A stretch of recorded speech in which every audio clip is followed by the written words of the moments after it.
anyway, I want to give people opportunities, of course, to talk about the book. So please, I know I've made this clear in the past. We've been doing this a long time. We've been recording these now for 3 years. So we've got a lot of recordings of our classes, for posterity's sake, possibly more likely posterior's sake, get it out of here. But anyway, they are being uploaded. I've got last week's that will be uploaded. Then today I'll be taking those to the church. But I wanted to, give you all opportunities to break in and, ask questions. I'm really grateful, Karen, for your comment last week, because it really touches on the place where, some of this study can turn into what might be, well, certainly unorthodox, but dangerous in some ways. But you were saying, boy, this sounds a lot like New Age thinking. And mysticism is definitely the source of New Age thinking that really came about, I'd say, in the 60s with the dawning of Aquarius and things along those lines. But there is what I would call legitimate mysticism that has its place within the Christian tradition, but it's not, it's in kind of this liminal space between tradition and unorthodoxy. It doesn't take much for mysticism to kind of bleed over into a highly subjective type of religious sense where you and God are the only ones that matter. Like and that's been the problem in the church for the longest time, for centuries. How do you make mysticism, which is a very uplifting experience when people have those subjective experiences of God, becoming one with God, not completely losing your identity, but having a sense of being in God and God in you. How do you make that part of the tradition without affirming the excess that is possible with mysticism?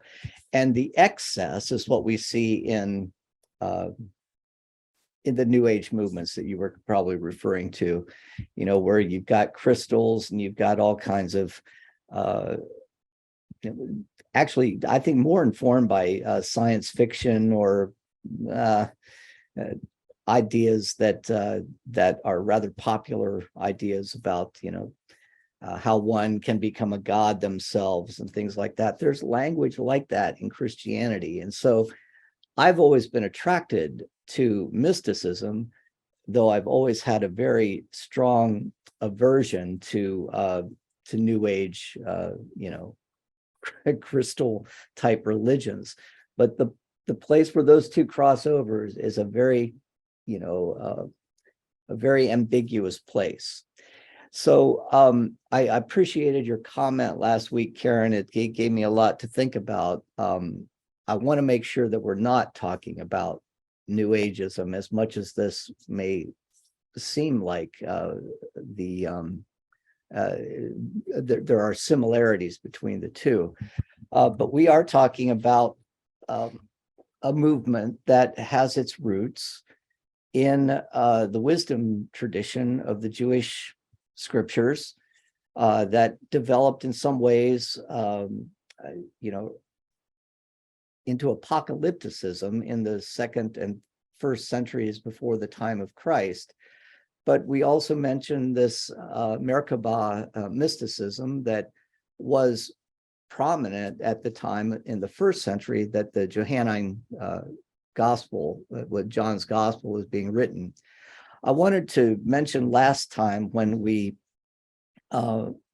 started, the reason I put this icon in the PowerPoint presentation is because the Gospel of John is purportedly written by somebody known as the beloved disciple.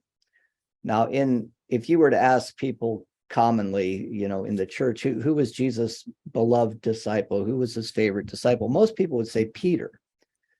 But there's a sense in the Gospel of John where the author of the gospel, though he never calls himself John, he's referred to as the beloved disciple, the disciple that Jesus loved best. And often over against Peter, who's often portrayed as just kind of a dolt who doesn't know what's going on in the Gospel of John, So that suggests that the Johannine community that produced this descended from a person who goes all the way back to this person who is regarded as Jesus' true disciple, the disciple that Jesus, that understood Jesus best, right? So you see this competition going on, let's say, between the Gospel of Matthew on the one hand, that sees Peter as the favorite disciple, because it's in Matthew where Jesus says of Peter, "On this rock, Peter, I will build my church."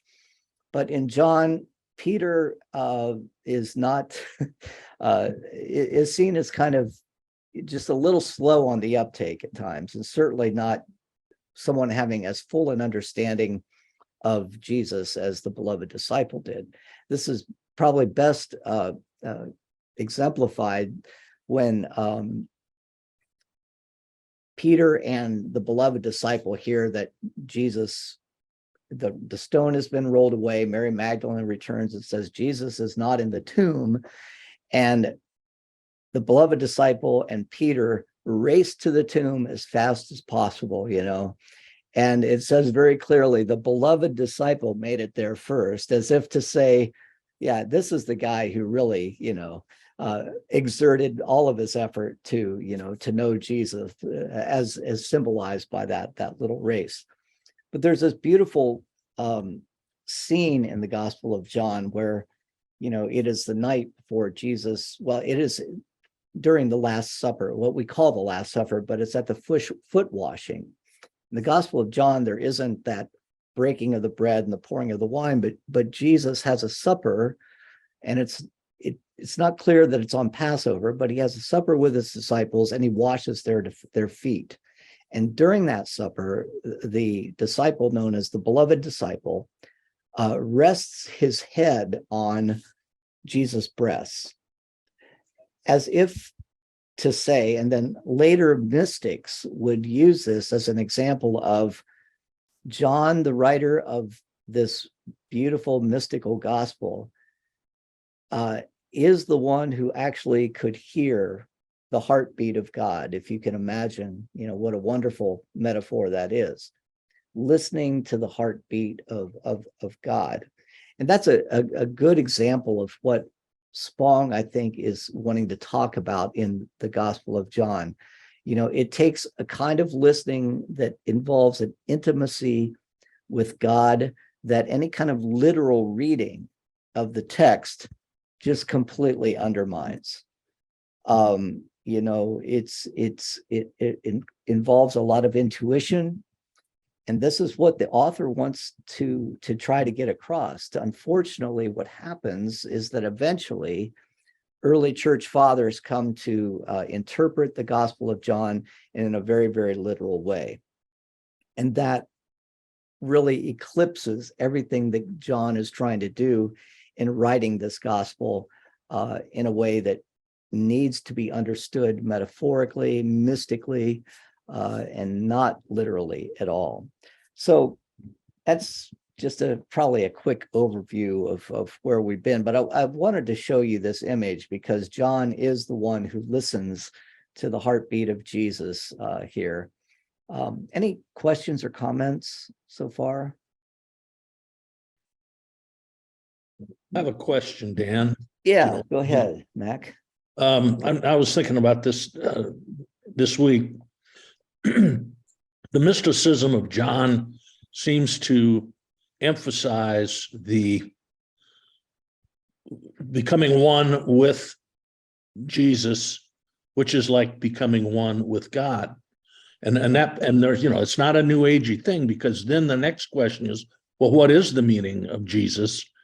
And what is the meaning of God in effect? Mhm. And John doesn't, spend a lot of time talking about that. My question is it fair to assume that John knew the message of Jesus, essentially, based on his familiarity with the synoptic gospels? Oh boy. Wow.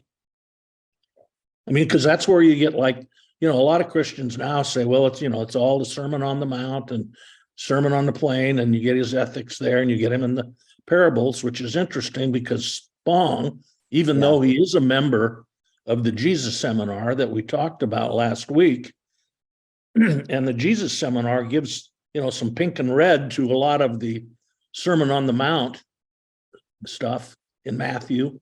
Right. But in the book we read before this one, Spong tells us that was just an invention, was authored by Matthew. Yeah. But I guess, it's still, my basic question is, John, didn't he have to be familiar with those sorts of aspects of Jesus to get to where he's going? Yeah, and then the question is, we know that as with the synoptic gospels, they used material that was commonly held in the Jesus communities, whether it was Mark or Matthew, and whether it's Q or whatever. Then why did he choose not to use it? Or did he? And I don't know the answer to the question.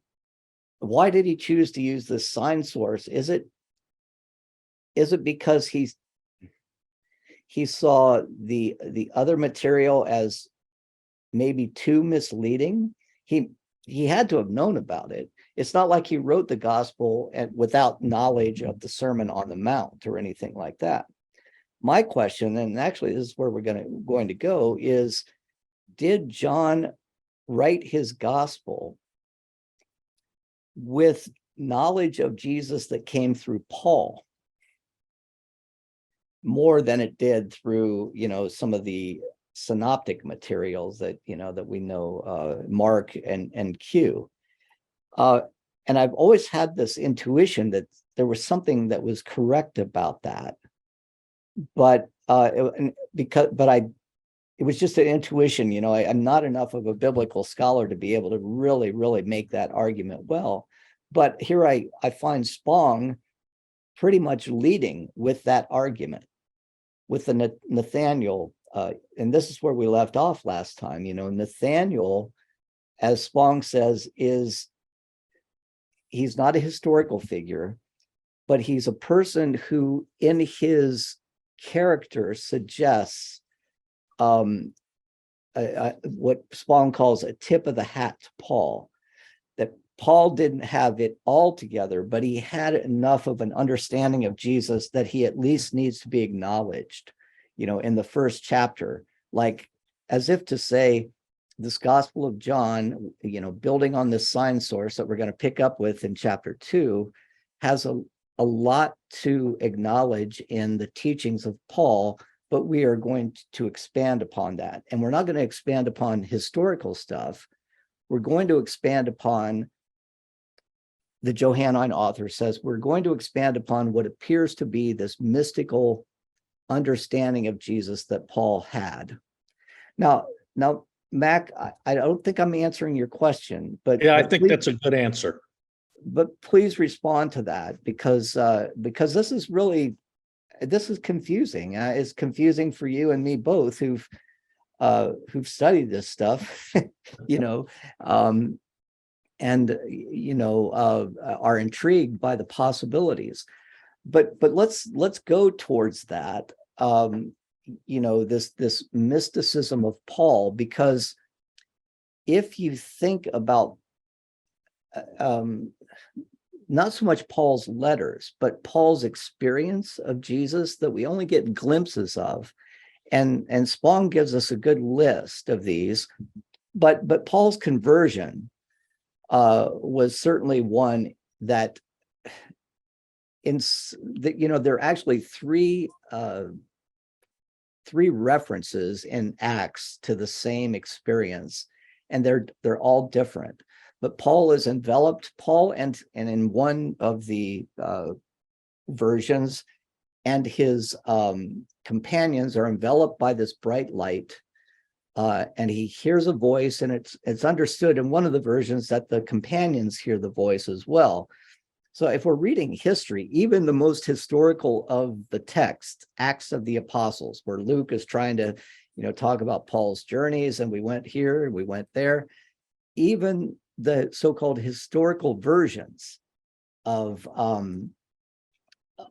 Paul's conversion experience don't have a lot of historical accuracy in them. They're different, But Paul has an experience, he's blinded, and whether that experience is an external voice or an internal voice, we don't know. But other places, it does appear that Paul has kind of this internal mystical experience. And the place where this becomes clearest is in 2 Corinthians, where Paul is writing a letter to the Corinthians. And he makes this, and I think I talked about this last time, but he makes this reference to a friend. Oh, I've got a friend who had this experience, and you kind of get the sense he's talking about himself.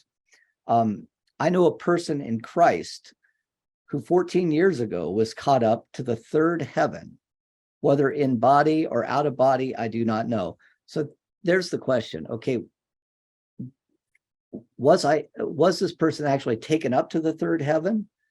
Now that kind of puts us in mind of the experience that Enoch had, right?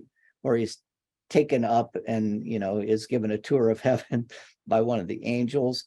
Or was it, this kind of spiritual, mystical experience? Paul says, I don't know what it was. Whether in body or out of the body, I don't know. But God knows. And I know that such a person, and then he repeats it again, whether in his body or out of the body, I don't know, was caught up into paradise and heard things that are not to be told, that no mortal is permitted to repeat. On behalf of such a one, I will boast, but on my own behalf, I will not boast, except of my weakness. But this has always intrigued scholars of Paul. Is Paul talking about himself here? And the idea of 14 years ago is really important, because Paul had his conversion experience probably within 5 years after the death and resurrection of Christ, but then he waited 14 years to do anything about it. He spends his time in Tarsus, and probably reflects on this experience, but then comes out and decides he's going to go on these missionary journeys. But this mystical experience was a source of knowledge about God, and we wonder if there is maybe some sort of tradition that stems from this, that we're not, that we don't have any, data about. It's not talked about so much in the letters of Paul, but we get these intimations that there's a mystical understanding of Jesus. And the first intimation we have of it is in this, one of my favorite of all scripture passages, and probably one of the earliest affirmations of who Jesus was. Excuse me, I'm in Philippians, and I'm in Ephesians, and I should be in Philippians here. But it's really easy to see some of the mystical implications of this. It's an understanding of Jesus, not the man, but Jesus who has this intimate familiarity with God.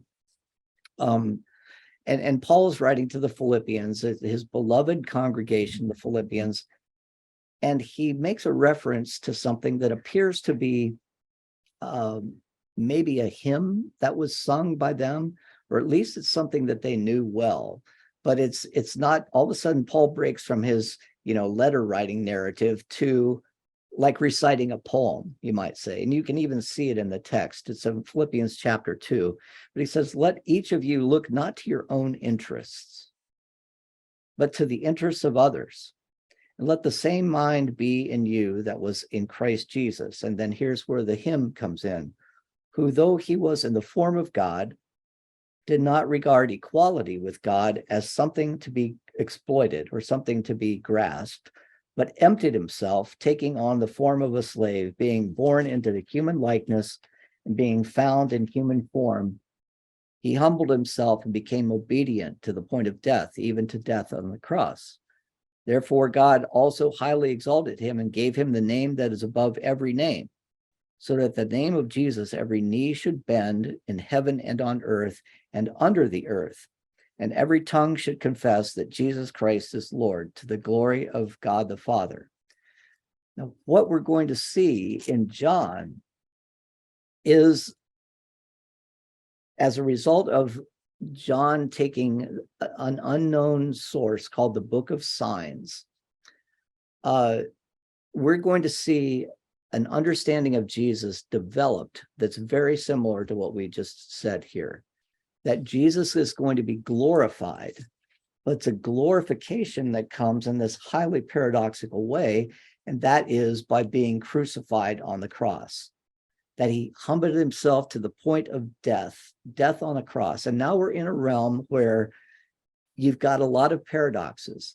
He's one with God, okay? But he empties himself, gives all of that up, and becomes one who dies on the cross. Now, here's the paradox. A God is a God by virtue of the fact that a God does not die. But this God chooses to die, and in that choosing becomes glorified, so that even at his name, every knee should bend on heaven and on earth and under the earth, and every tongue shall confess Jesus Christ is Lord. It's in the death on the cross, that glorification takes place. It's in death on the cross that God can be known. And what we're going to see in the Gospel of John is that the whole narrative of Jesus is dropping little breadcrumbs. Actually, it's not a good metaphor, but offering little signs that point to that future glorification. The Gospel of John is dropping breadcrumbs that are going to lead to a realization that can only take place when this death on the cross happens. And that's the culmination of the story. In many ways, it's not the resurrection that is the culmination of the story, but it's the death itself. So comments about this?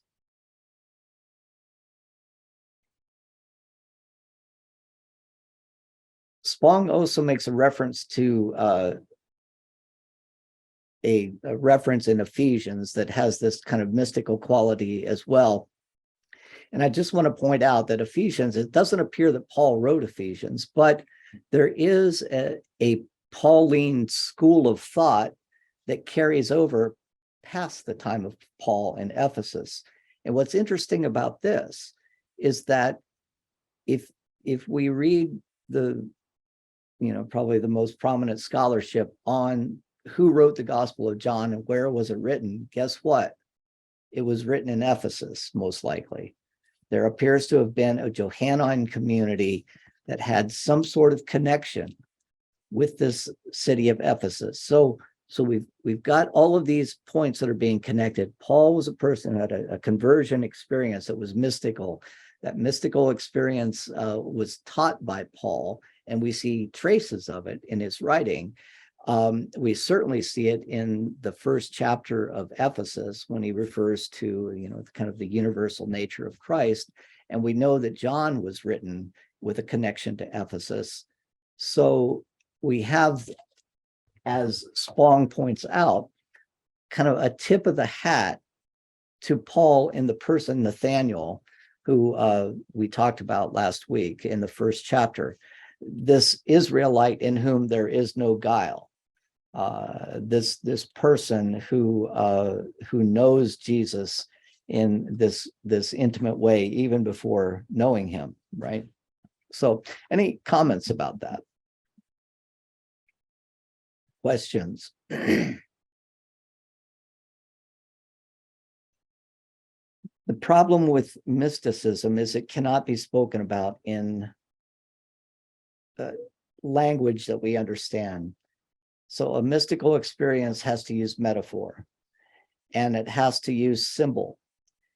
And before we start, I do want to make a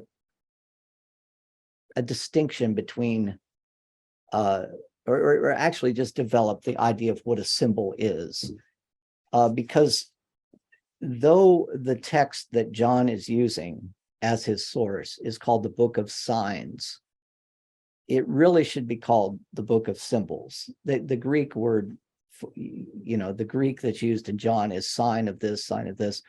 But in our later understanding of what symbols are, and this was developed by a theologian named Paul Tillich, he said, and I hesitate to bring this up because I don't want to confuse you, but he said, in our understanding of the world, we've become so scientific that we don't understand really what symbols are.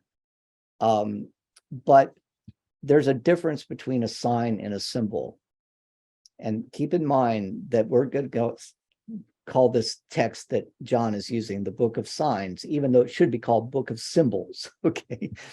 But a sign is something that's relatively arbitrary.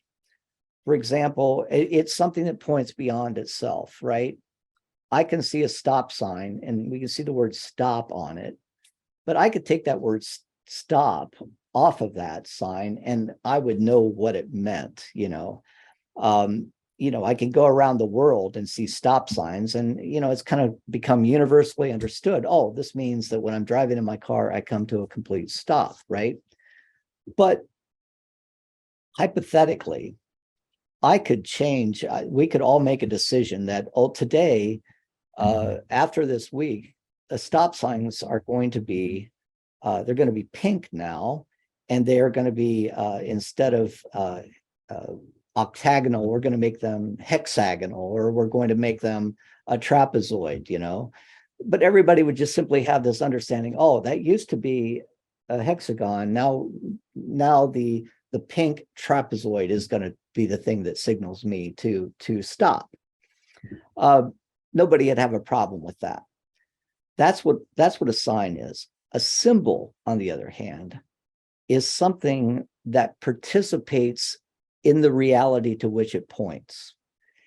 And if you try to change that symbol, you are probably going to face a lot of pushback from people.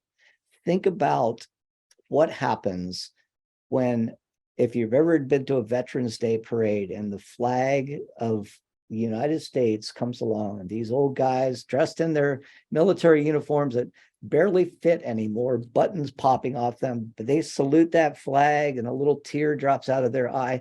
That's a symbol, because they are caught up in the reality of what that symbol stands for. Try to change that symbol. Oh, tomorrow I think we're going to have a flag that's not red, white, and blue, but red, white, and purple, and we're going to put the stars on the stripes and something like that. Oh, you would have absolute bedlam in the streets, right? Because that symbol is sacred now. And what we're talking about when we look at the Gospel of John is that there are some symbolic characters that are going to be used in the Gospel to represent realities that are transcendent and that really get at the core of who Jesus was as a person with perfect God consciousness. The first symbol we're going to encounter is going to be Mary. And what Spong is going to do is he's going to deconstruct our current understanding of who Mary is.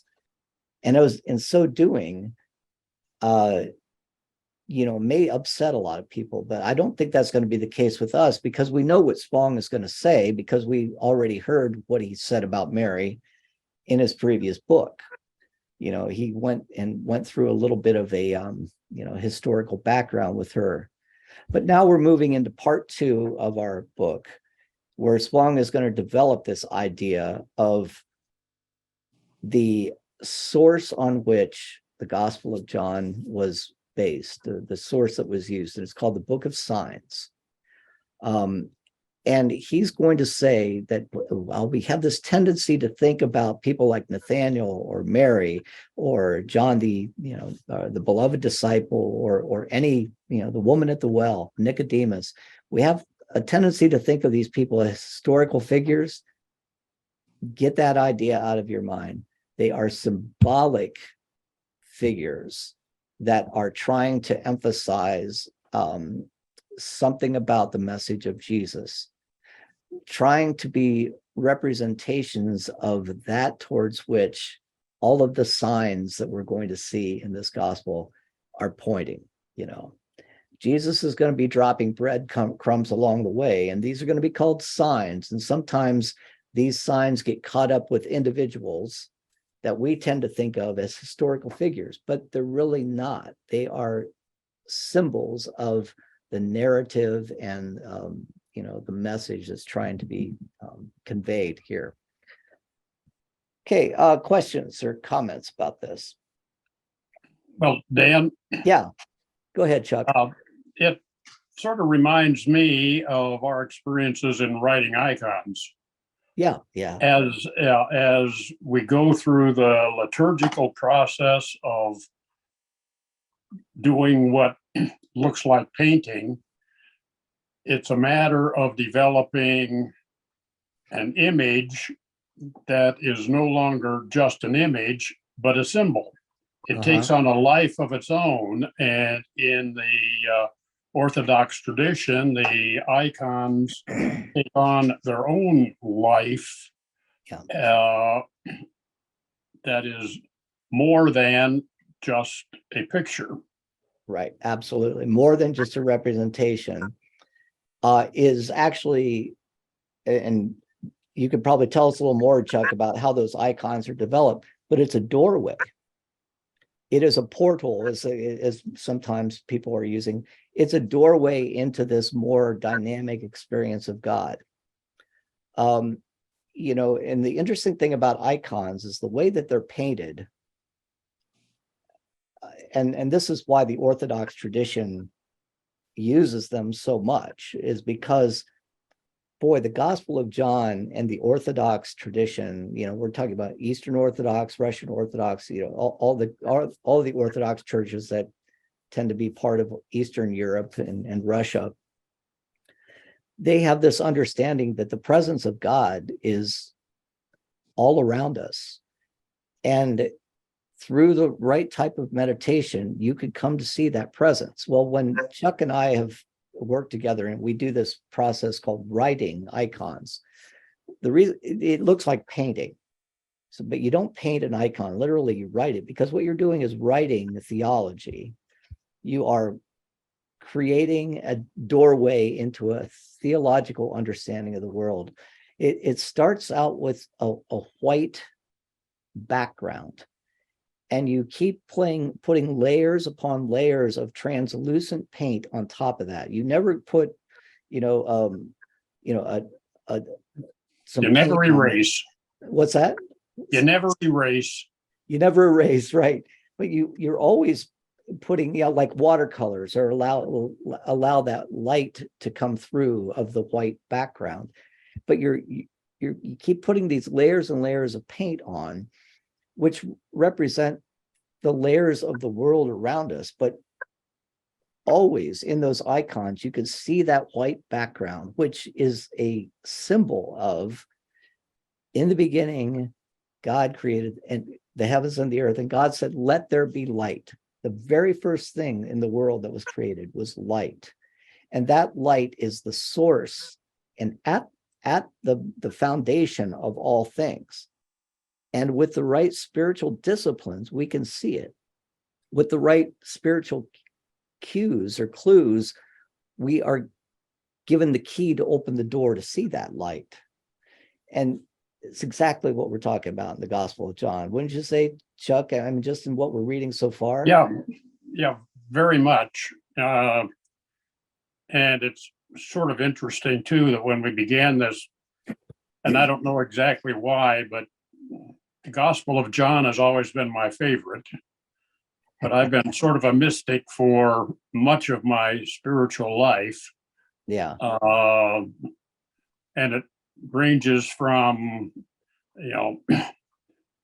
this kind of mysticism to interest in gnomes and fairies and imagination. And why can't my imagination be really real? Yeah. Yeah. But And then again, some right. pondering. But then again, you come back to what Karen's talking about. Sometimes imagination can take you away from reality. How do you allow for your imagination to be piqued in such a way that you delve deeper into what is real, instead of remove yourself further and further from what is real, right? Until you're living Yep. is and that's the crazy thing. And that's why artists are so important, because sometimes they're just crazy enough, like Van Gogh, that their removal from reality is such that they can introduce us to a new reality, right? And this is where mysticism gets so strange, because good and evil just don't seem to, well, I shouldn't put it that way, but light and dark are necessary for the kind of introduction to a new way of looking at the world. But that's what the Gospel of John is going to be doing, and this book of signs. So in the gospel itself, we're going to see a number of signs, and we don't call them miracles. A miracle is something we see in the synoptic gospels, really. This is a supernatural event where you're setting aside the laws of nature in order to do something that is simply impossible, right? Jesus walking on water, well, that defies gravity. It defies everything we know about what happens when a person's in water, right? When you look at John, you're not talking about, gee whiz, Jesus is so powerful that he could take, a couple of loaves and a couple of fishes and feed 5,000 people. No, we're talking about a sign of something that is going to point towards Jesus' future glorification. So these little breadcrumbs, no pun intended, along the way are moving us towards the cross. And the disciples don't get it. And when you read the Gospel of John, they only get it after the crucifixion. Oh, I see what he was talking about. All of this was leading up to the crucifixion and the resurrection, but they don't get it in real time when Jesus is turning water into wine and things like that. It's almost as if the glorification of God through the crucifixions is the lens through which this is the door, the key that opens the door that allows you to see the world in this new way. So we're thinking about signs. We're not thinking about miracles, not supernatural events, symbolic events. And the first one that takes place is at the wedding at Cana. And in case you don't remember what this is, there's no reason why we shouldn't be reading scripture at a study of one of the gospels. So it's always just kind of nice to just remind ourselves of that story. So I'm going to read it. And knowing what we know now, think about some of the words that come out. For example, on the third day, there was a wedding in Cana. On the third day from what? I mean, what are we talking about? We're not talking about a chronology here. This idea of the third day points us towards the culmination of the text itself. We often very quickly read over these things and just think, oh yeah, the third day. Well, we don't really know what happened on day 1 or day 2. All we know is that this third day is thrown in here. It's not meant to be a narrative for historical purposes. It's meant to be a clue as to where we're going. What's going to happen on the third day? Well, the resurrection, right? On the third day, there was a wedding in Cana of Galilee, and the mother of Jesus was there. Mother of Jesus, not named Mary here, right? Jesus and his disciples had also been invited to the wedding. When the wine gave out, the mother of Jesus said to him, "They have no wine." And Jesus said to her, "Woman," I've always got a little upset about Jesus calling his mother woman here. "Woman, what concern is that to you and me? My hour has not come." This introduction of the word hour is important here because it literally means my time, the reason for which I have come. It is not upon us just yet. My hour has not come. His mother said to the servants, "Do whatever he tells you."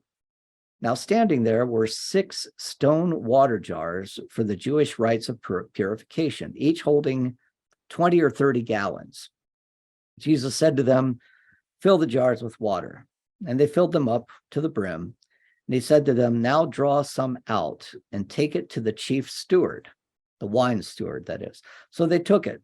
When the steward tasted the water that had become wine, it did not know where it came from, though the servants who had drawn the water knew. The steward called the bridegroom and said to him, "Everyone serves a good wine first, and then the inferior wine after the guests have all become drunk." Nice little pro party tip there for you. Serve the good wine first, and then after people get a little bit schnockered, bring out the $2 chuck, as they call it. But you've kept the good wine until now. Jesus did this on the first of his signs in Cana of Galilee and revealed his glory, and his disciples believed in him. And after this, he went down to Capernaum with his mother, his brothers, and his disciples, and they remained there a few days. So the first pericope, the first narrative here, what are some things that stuck out? There's a type of spiritual reading called Lectio Divina, where you actually read a passage of scripture like this one, the story of Cana, and you come to the text with your own open expectation that if this is the word of God, that God is going to speak to you through the text if you just simply have ears to hear and eyes to see. This is God's speaking to you, and you read it in a very, very slow way, reading it carefully, expecting to hear something that is going to meet you where you are at this point in time. It's called Lectio Divina, holy reading, literally, or sacred reading of the text. And it's, something that, is difficult for a scholar or an academic to do, because oftentimes when I'm reading, I'm thinking about, the Greek word for this or blah, blah, blah, but, put that scholar's cap aside and read it spiritually. It can be very enriching, especially if you do it in a group of people. Well, this is what I heard. But as you heard that being read, what were some of the things that stuck out to you, whether they were intriguing, or did you have any thoughts while we were talking or while I was reading?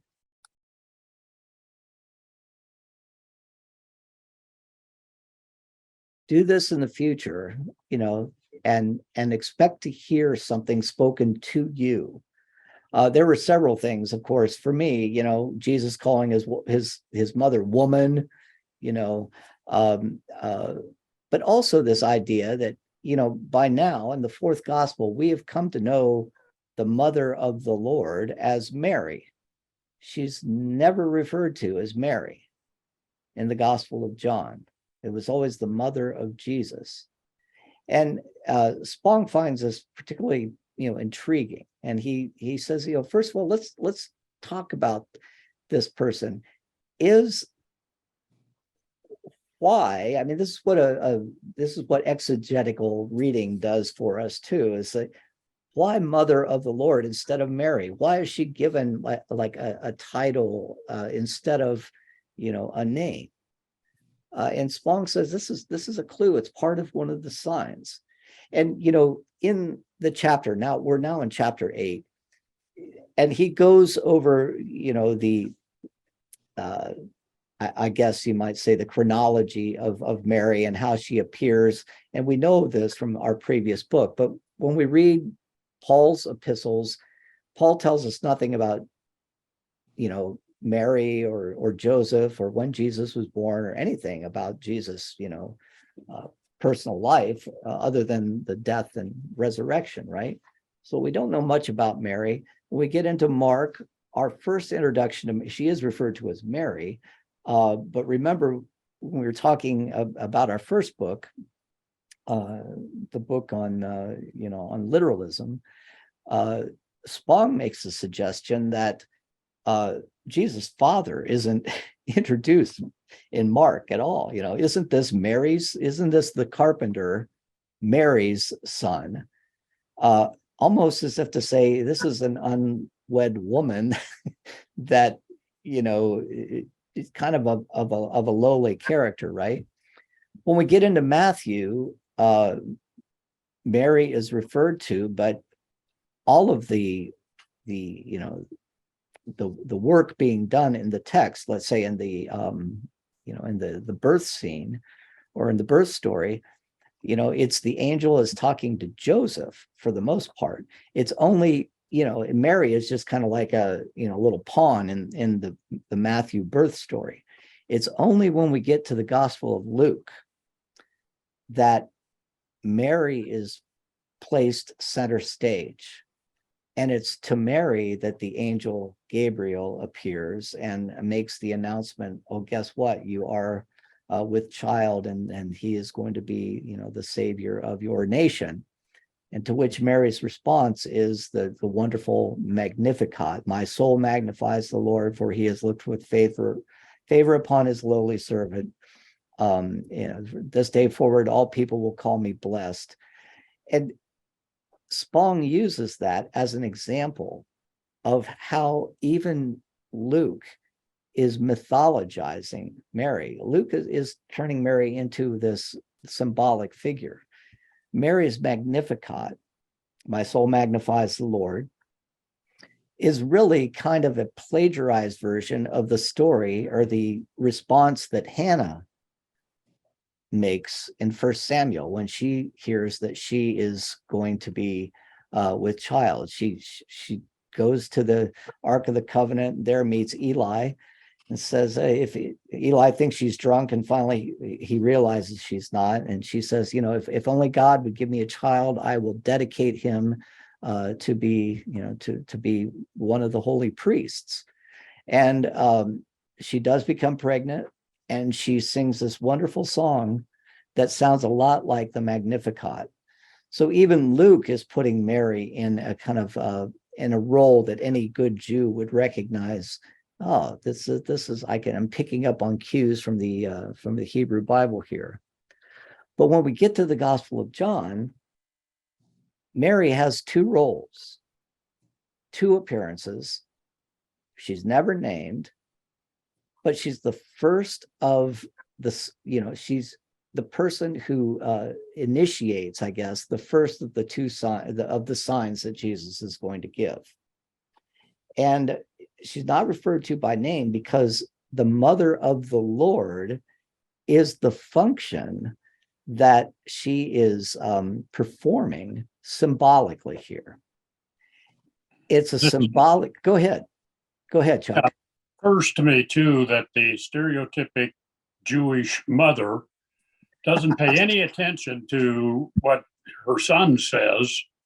You just go ahead and do what he says. and it's just like the stereotypic Jewish mother. And so all of that, putting her into the Jewish tradition, into the line of inheritance or whatever, where she stands, all sets the stage for it's Jewish. Yeah, right, very much so. But all of that genealogy is in the previous gospels. The one thing that's important here is her motherhood. It's mother that is the important thing. And this is how Spong, and this is a great introduction to what Spong's talking about when he's telling us, don't read this like history. Don't give this person a name, give them a function in the symbolic narrative. And Mary's function is to mother, to bring to birth the Lord, the Messiah. And here's Spong's, I wrote this out because I couldn't explain it any better than he did, but it's a good introduction to how he wants us to see the remaining signs that we're going to be looking at. So what's going on here, says Spong. First of all, this is not a miracle story. It is a sign pointing to something quite different from a supernatural event, not a supernatural event. It's a symbolic event. Clearly in the story, Jesus is the bridegroom, an image that we will see appear again shortly. We're never told who the bridegroom is. It's just it's a wedding scene, right? Now, interestingly enough, in this painting here, which comes from the 15th century, from the Netherlands, traditionally, when the wedding at Cana was being represented, the bride and the groom were seen as John the Evangelist and Mary Magdalene. Based on absolutely no historical evidence or anything. But, it brings these two together, who, interestingly enough, John the Evangelist, the beloved disciple, and Mary Magdalene would be at the foot of the cross as well, with Mary, with the mother of the Lord, who's not named that I can think of. But here's Jesus, here's Mary saying, hey, turn this water into the wine. Here are the 5, not 6, vessels that hold the water. And of course, the bride, the groom and the bride. But according to Spong, Jesus is meant to be the bridegroom here. And why? Well, Jesus is calling Israel into a new status. Think of a marriage. You move from single, then the two become one. The wine of the Spirit has replaced the water of purification. Who then is the mother of the Lord? She's a mythological figure who stands for Israel, the faith tradition that gave birth to Christianity, and thus is its mother. This transition from Israel to Christianity is one of John's interpretive keys. It must come, however, when all else is ready. It just doesn't happen with Jesus. Israel being transformed, or the transition from Israel to Christianity, is going to happen at a time that has not yet come. My hour has not yet come, says Jesus. It must come when all else is ready, when Jesus is lifted up on the cross.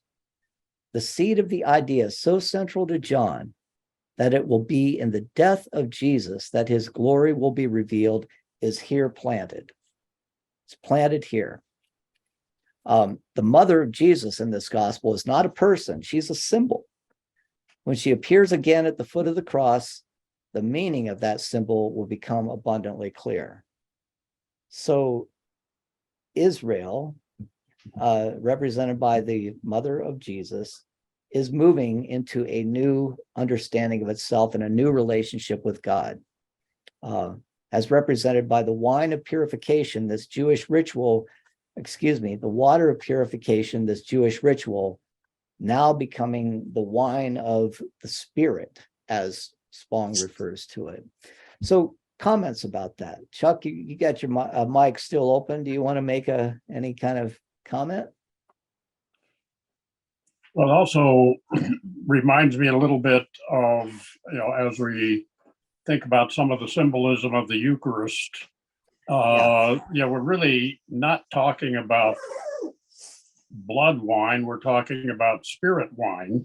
Yeah, that's a very, And it, yeah, it changes the whole image of body and blood to nourishment and, and more solid nourishment and spirit. yeah, vivification, or, and well, I'm thinking of the right word. I can't really come up with it, but an enlivening of the body. Instead of purifying from that purifying something that is dirty, now it has become vitalizing something that is present. Almost the spirit inhabiting this body, and we're not talking about the individual body as much as this new body of believers known as Israel. John writing this still is writing this as a Jew who sees Jesus as a Jew who comes to offer a new way of being Jewish in the world. John doesn't mention Christianity here, though the word was probably being used at the time he was writing. So, any other comments about this?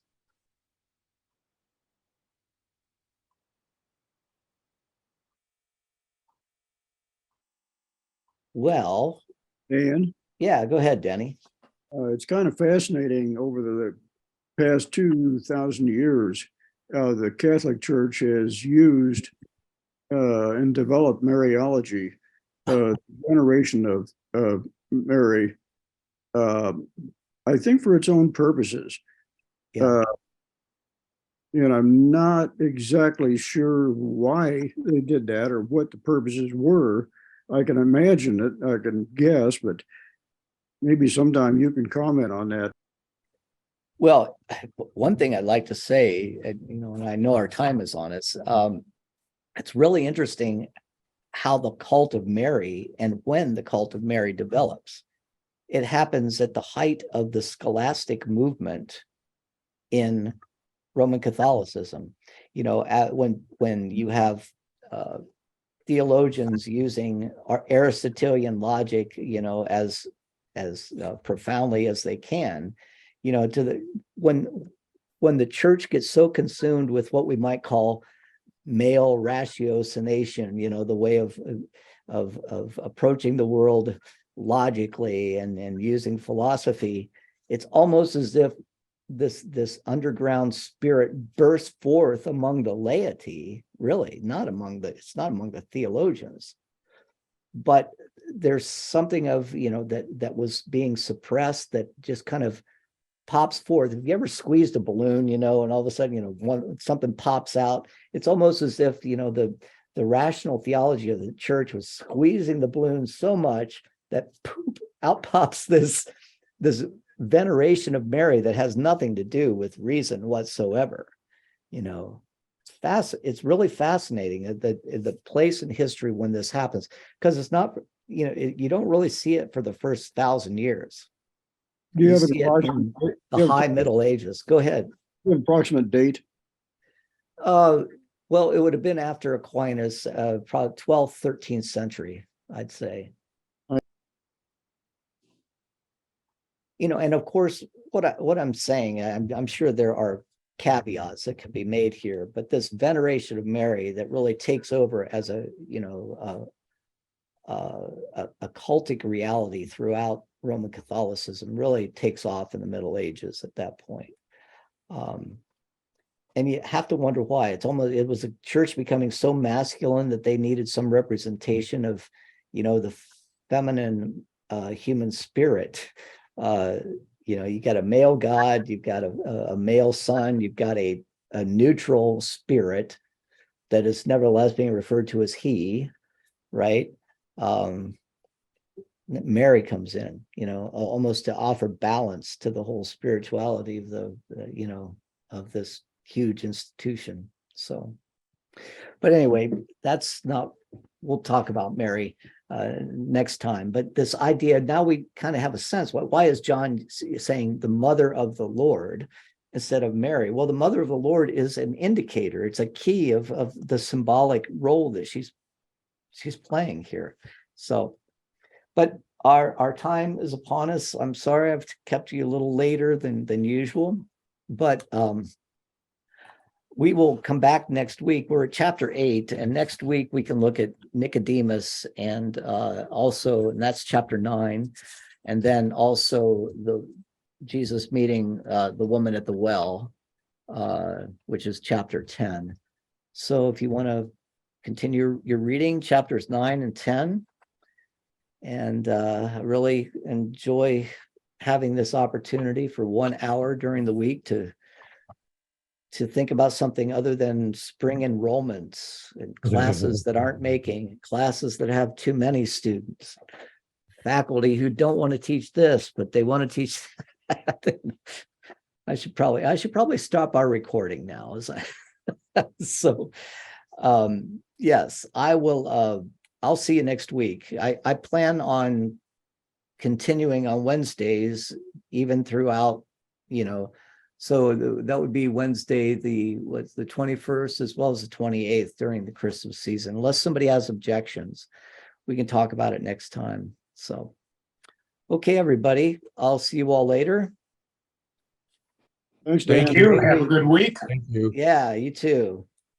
Bye for now.